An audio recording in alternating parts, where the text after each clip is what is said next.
If you enjoy stories that explore the real heart of family life, consider joining our community on the Tales List channel. My name is Sophia. I'm 32 years old, and I work as a pediatric nurse in Charleston, South Carolina. The story I'm about to share still makes my hands tremble when I recall it. A Christmas memory that should have been filled with warmth and joy, but instead became the catalyst for the most difficult decisions of our lives.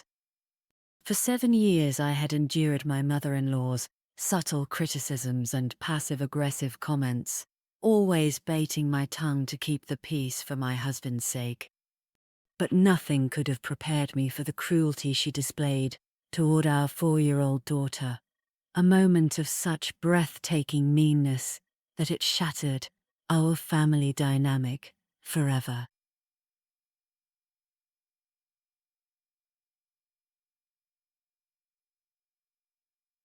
The confrontation that followed, the painful revelations, and the unexpected strength we discovered in protecting our child. This is the story of how a grandmother's rejection taught us what truly matters in a family. The scene was my in-laws' beautifully decorated home in the historic district of Charleston, where every Christmas Eve gathering was a picture-perfect event designed to impress their social circle rather than foster genuine connection. The air smelled of pine needles and expensive cinnamon candles, the tables groaned with elaborate catered food, and everyone was dressed as if attending a magazine photo shoot rather than a family celebration. My husband Benjamin held our daughter Lily's hand as we entered, his smile not quite reaching his eyes. He knew these events were minefields we had to navigate carefully.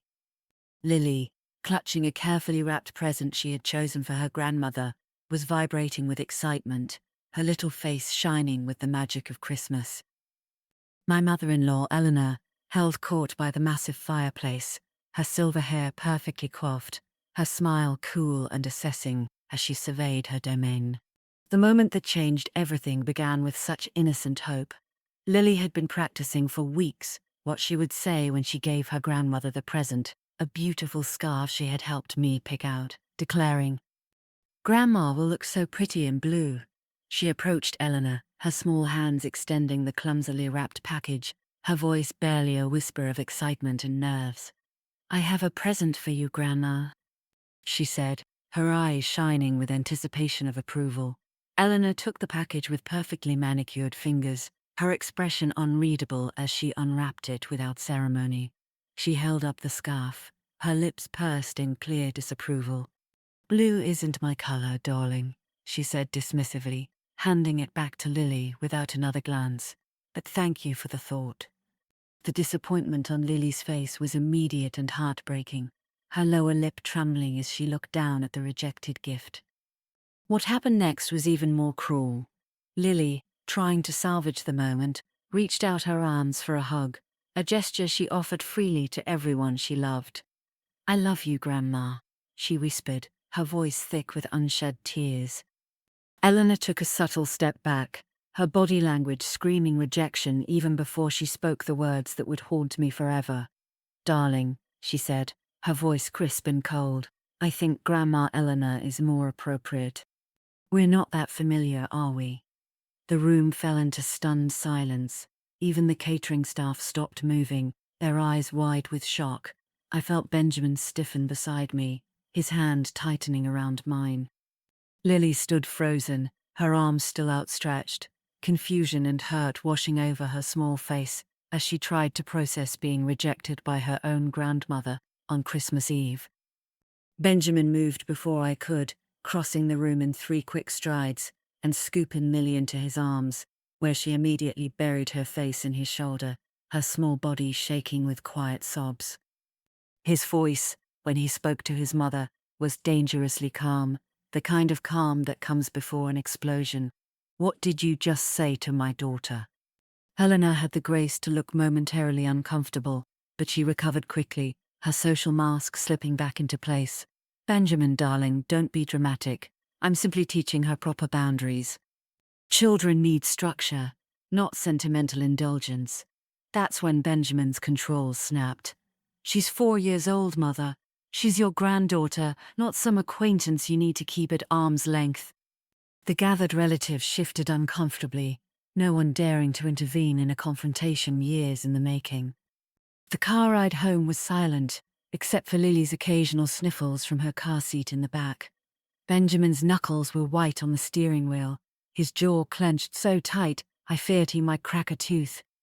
That night, after we'd finally gotten Lily to sleep, he didn't say a word as he went to his home office and began making calls.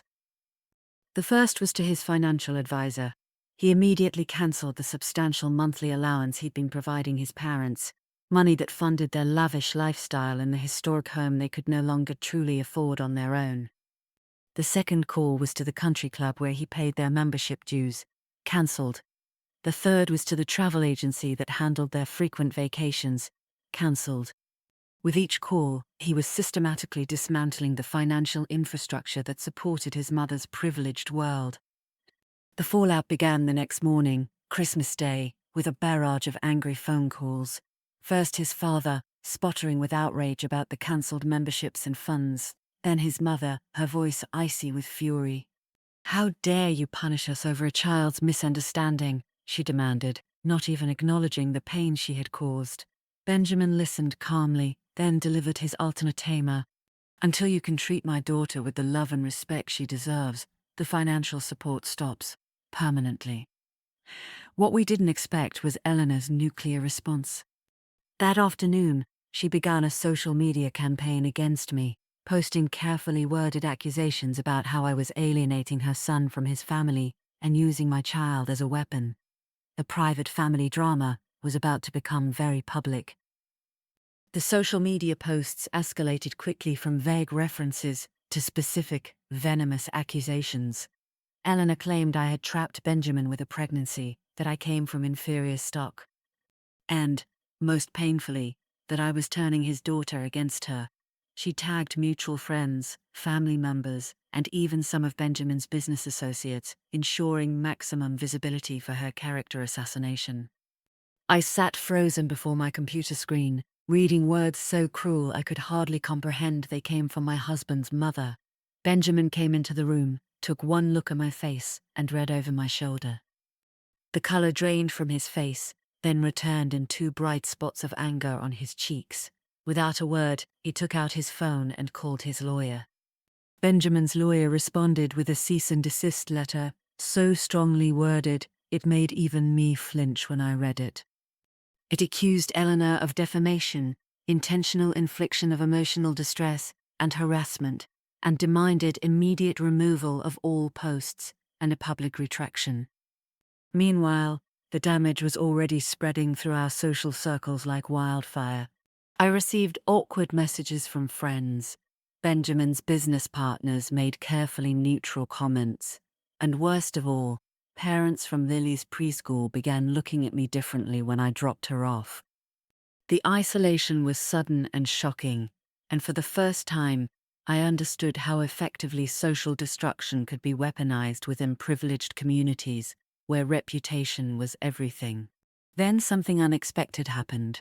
One of Benjamin's cousins, a woman named Sarah, who had always been quietly sympathetic, reached out with screenshots of private family group chats where Eleanor had been boasting about her actions. "She's proud of this," Sarah wrote. "She thinks she's protecting the family bloodline from dilution. She's been saying these things about you for years, just never this publicly." The revelation was simultaneously validating and horrifying. This wasn't a momentary lapse in judgment, but the surfacing of deeply held prejudices. Benjamin read the messages with growing horror, realizing this cruelty toward our daughter was the tip of an ugly iceberg. The financial repercussions for Eleanor began compounding rapidly. Without Benjamin's support, the facade of their wealthy lifestyle began crumbling within weeks. The country club membership cancellation was particularly damaging socially. In their circle, not having a membership signaled serious financial trouble. Then the leased luxury car was returned when they couldn't cover the payment. The worst blow came when they had to cancel their annual winter vacation to Barbados, a social highlight they had already been boasting about to friends. The social humiliation was, for Eleanor, far worse than the financial inconvenience. Her carefully constructed image was fraying at the edges. The confrontation reached its peak when Eleanor showed up unannounced at our home, something she had never done before. She had always summoned us to her. She stood on our porch, perfectly dressed, but with a wildness in her eyes I had never seen. "You've ruined everything," she spat at Benjamin, not even glancing at me. "Do you know the humiliation I'm facing because of you? Because of her?" She gestured toward me without making eye contact. Benjamin stood firm in the doorway, not inviting her in. "You did this to yourself, Mother. When you reject my child, you reject me. When you attack my wife, you attack me." For the first time, I saw a flicker of uncertainty in her eyes. The most difficult part was helping Lily process why Grandma didn't want to see her anymore. "Did I do something bad?" she asked one night at bedtime, her small voice filled with confusion. My heart shattered into 1,000 pieces. We began the delicate work of explaining that sometimes people have sickness in their hearts that makes them act hurtfully, and that it wasn't her fault. We surrounded her with extra love, with chosen family, friends who became honorary grandparents, my parents who doubled down on their affection, Benjamin who never missed a bedtime story or weekend adventure. We were determined to build her a world so full of unconditional love that one person's rejection couldn't diminish her sense of self-worth. The legal situation escalated when Eleanor refused to remove the social media posts, convinced her social standing would protect her from consequences. Benjamin's lawyer filed a defamation lawsuit, a move that sent shockwaves through their social circle. Suddenly, people who had been quietly supporting Eleanor began distancing themselves. Legal troubles were messy, and nobody wanted to be deposed or dragged into court. The lawsuit became the talk of their country club set, but not in the way Eleanor had anticipated. Instead of sympathy, she faced awkward silences and averted glances when she entered rooms. Her weaponization of social reputation had backfired spectacularly. As the lawsuit progressed, discovery revealed the extent of Eleanor's campaign against me. Printed emails to friends, text messages to relatives, even notes from her personal diary that depicted years of resentment and prejudice. Reading through the documents felt like being emotionally flayed, seeing in black and white how someone I had tried to love had secretly despised me for years. Benjamin held me while I cried, his own tears mixing with mine, as he apologized repeatedly for not protecting me sooner, for not seeing what should have been obvious. We were grieving together, for the family we thought we had, for the grandmother Lily deserved, for the innocence we had lost. The financial strain on his parents became impossible to ignore. We learned through the legal process that Benjamin's support had been covering nearly 60% of their living expenses. Without it, they were facing the real possibility of selling the historic home that had been in Eleanor's family for generations, the ultimate social humiliation in their world. Benjamin struggled with this knowledge, feeling guilty despite the circumstances. We had long conversations about whether to offer some financial compromise, but ultimately decided that enabling the behavior would only perpetuate the toxicity. Sometimes the most loving thing you can do is allow people to face the consequences of their actions. A turning point came unexpectedly from Benjamin's father, Richard. He requested a meeting alone with Benjamin. No lawyers, no Eleanor, just father and son. They met at a neutral coffee shop, and for the first time, Richard apologized. He admitted he had been complicit in Eleanor's behavior for decades, always taking the path of least resistance. He confessed that the financial cutoff and social repercussions had forced him to see the truth about their situation and their behavior. It wasn't a perfect redemption, he still made excuses for Eleanor, but it was a start. Benjamin returned from that meeting with a mixture of grief and hope. The lawsuit settled quietly out of court 6 months after it began. Eleanor agreed to a formal written apology to me, a substantial donation to a children's charity in Lily's name, and permanent deletion of all social media posts about our family. There was no financial compensation sought. We had only wanted the harassment to stop, and our reputations cleared. The settlement felt anticlimactic after the months of stress, but it brought a fragile peace. The legal battle was over, but the emotional work of healing our family was just beginning. We started family therapy, determined to process the trauma in healthy ways. The social repercussions for Eleanor continued long after the legal ones had ended. Their standing in the community never fully recovered. The lawsuit had revealed too much, and the absence from their usual social calendar during the financial strain had moved them to the periphery of their former circle. Ironically, the thing she had feared most, social decline, had been brought about by her own actions. We heard through mutual acquaintances that she had become increasingly isolated, her bitterness driving away even long-time friends. There was no satisfaction in this knowledge, only a profound sadness for the empty life she had chosen.